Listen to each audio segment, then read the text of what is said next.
Tada! Welcome back to my YouTube channel. For today's video ay bagong ulam ideas ang aking isi-share sa inyo guys.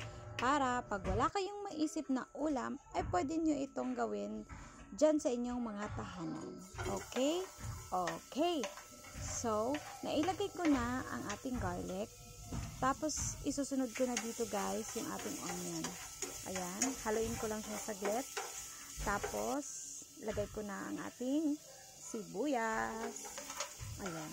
Alam nyo ba guys na itong pork and beans in a can ay isa sa favorite kong canned food. Kaso this time mas papasarapin ko kasi lalagyan ko siya ng mga extra. Ayan. Ayan.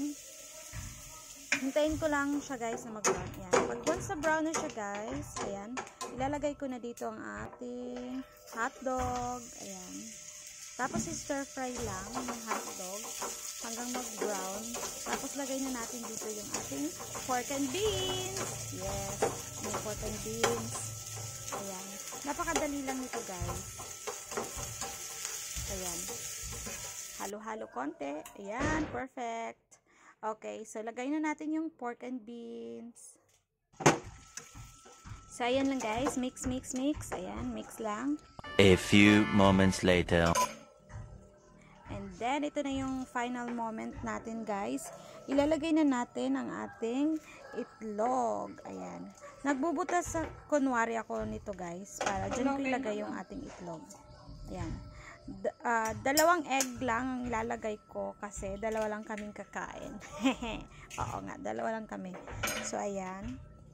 Ayan, butas din ako dito. Kunwari, hindi naman siya nabubutas talaga. Pero kunwari lang nabutas. Ayan. Ito na yung final egg. Tapos, yun na yun siya guys. And then, ang gagawin lang natin ay, ika-cover lang natin siya. And after a while, yes, konting saglit lang. And then, voila! Luto na siya. Yes, ayan. Serve while it's hot. Yeah. Thanks for watching guys.